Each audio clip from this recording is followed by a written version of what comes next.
Messi സുഹൃത്തുക്കളെ, അതൊരു ജിന്നാണ്.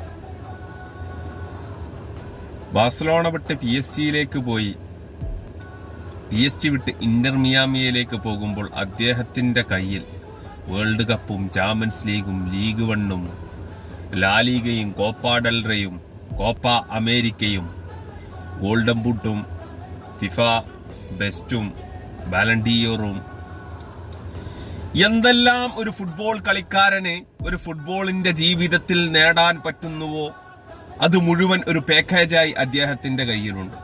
ഇതെല്ലാം കൂടി 4-5 പ്ലേയേഴ്സിനെ എടുത്താൽ, ഇതെല്ലാം കൂടി തന്നെ ഈ 5 ബെസ്റ്റ് പ്ലേയേഴ്സിനെ എടുത്താൽ ഇപ്പം ഉണ്ടായിക്കൊള്ളുന്നില്ല.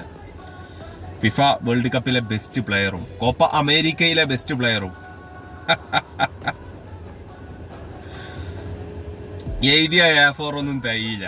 അമ്മാരെ റെക്കോർഡുകളുമായി ഇനി എന്റെ ലൈഫ് ഞാൻ ഡിസിഷൻ എടുക്കുന്നത് അമേരിക്കയിലാണെന്ന് പറഞ്ഞുകൊണ്ട് അമേരിക്കയിൽ പോയി എന്റെ കുടുംബത്തിനുമായി ചില്ല് ചെയ്ത് അതിനൊപ്പം ഫുട്ബോൾ തന്റെ രക്തത്തിൽ അലിഞ്ഞ ആ മഹത്തായ ആ ഗെയിമുണ്ടല്ലോ, അതും അതിന്റെ കൂടെ ആഘോഷിക്കാൻ പോയ ഒരു മനുഷ്യൻ, സമ്മർദ്ദങ്ങളില്ലാതെ അവിടത്തെ ഏറ്റവും കുഞ്ഞൻ ടീം റെലഗേഷനിൽ കിടന്ന് മുങ്ങിത്താന്ന് പൊന്തി നിൽക്കുന്ന ഇന്റർ മിയാമിയ എന്ന ക്ലബിലേക്ക് ചൂടുമാറുമ്പോൾ അവർ പോലും വിചാരിച്ചിട്ടുണ്ടാവില്ല, അവരുടെ ആരാധകർക്ക് പോലും ഒരു സ്വപ്നവും പോലും കണ്ടിട്ടുണ്ടാവില്ല.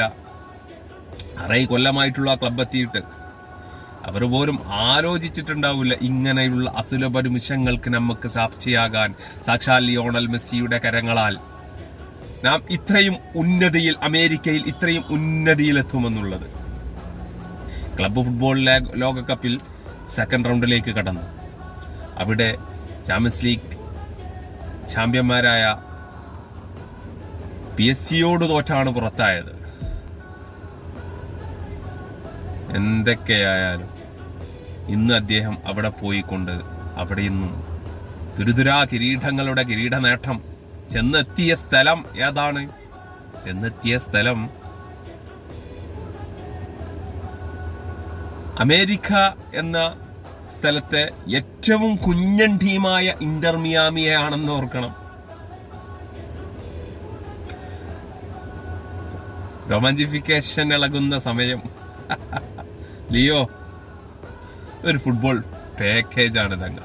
ഗോളടിപ്പിച്ചും ഗോളടിച്ചും ഗോളുകൾ കൊണ്ട് ഇന്ദ്രജാലം സൃഷ്ടിച്ചും വലകാക്കും ഭൂതങ്ങൾക്ക് വേണ്ടി സ്വപ്നമാണ് താങ്കൾ. കളിക്കളത്തിലെ കലാകാരനാണ്